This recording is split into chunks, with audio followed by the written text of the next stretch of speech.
हम बकवास पर आपको खुश आमदीद। खुदसर ड्रामे की अगली किस्त में आप देखेंगे कि ज़ीशान अपनी माँ से बात करने आता है, जिस तरह शाज़मा ने इसे हाइपर किया था कि खाला ने खुद ही हमें घर से निकाला और अब खुद ही हमें बदनाम कर रही हैं, ख़ानदान के सामने जलील कर रही हैं मुझे। और शाज़मा की बातें सुनने के बाद ज़ीशान अपनी माँ से सवाल करने आ गया।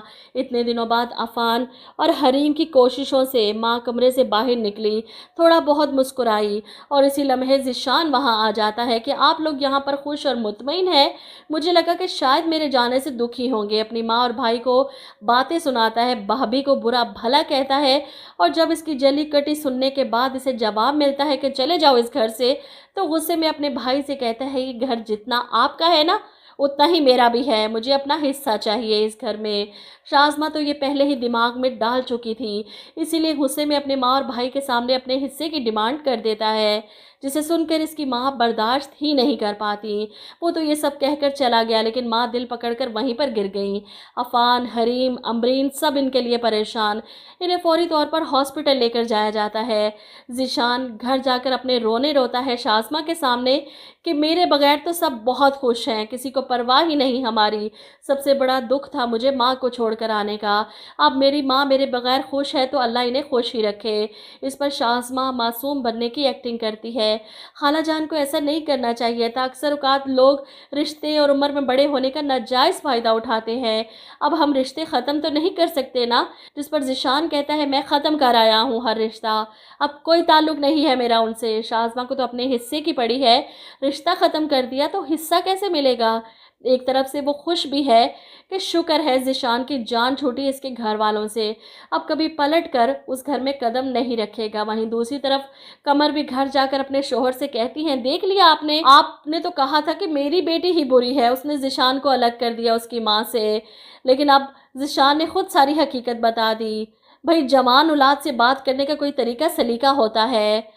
आपा ने भी कैसे तड़क से कह दिया कि घर से निकल जाओ, तो क्या करते बेचारे, अब पूरे खानदान में बेइज्जत करती फिर रही है मेरी बेटी को। जो भी हुआ आपा ने तो सास बनकर दिखा दिया मेरी बच्ची को।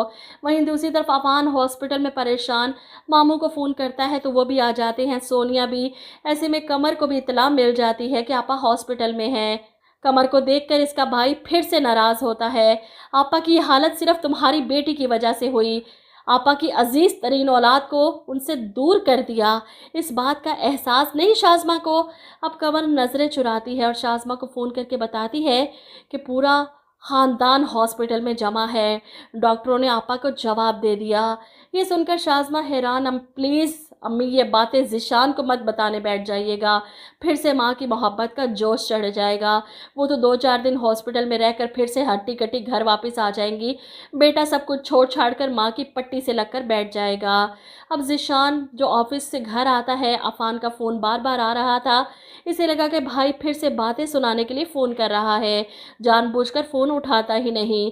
घर आता है तो शाज़मा फ़ौरन प्यार से पुचकारती है, खाने का पूछती है, अपने ध्यान में लगा कर रखती है ताकि ज़ीशान का ख्याल इसकी माँ की तरफ जाए ही ना। इधर आप देखेंगे कि अफ़ान जो 2 दिन से हॉस्पिटल में तन्हा खड़ा परेशान हो रहा था माँ के लिए, तब डॉक्टर आकर इनकी मौत की खबर सुनाते हैं और ये सुनकर तो वो तड़प ही जाते हैं। ज़ीशान अपने ऑफिस में बैठा जब इसे इत्तला मिलती है इसकी माँ की मौत की, तो इसकी चीखें निकल जाती हैं। इसे पता ही नहीं कि इसकी माँ इसकी वजह से किस अजियत से गुजर रही थी। इसे याद करते करते इस दुनिया से चले गई और शाज़मा ने भनक तक नहीं लगने दी। अभी भी इस शाज़मा की गलतियाँ तो इसे नज़र नहीं आने वाली। माँ की मौत का जिम्मेदार खुद को समझते हुए रोते हुए जाएगा, जो चली गई इस दुनिया से अपने बेटे का गम अपने दिल में लिए। शाज़मा से ज़्यादा इस ड्रामे में तो ज़ीशान खुदसर है।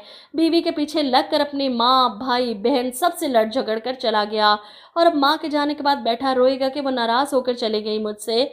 शाज़मा को तो अभी भी फ़र्क नहीं पड़ेगा, इसके नज़दीक तो खाला जान के ड्रामे ख़त्म ही नहीं होते।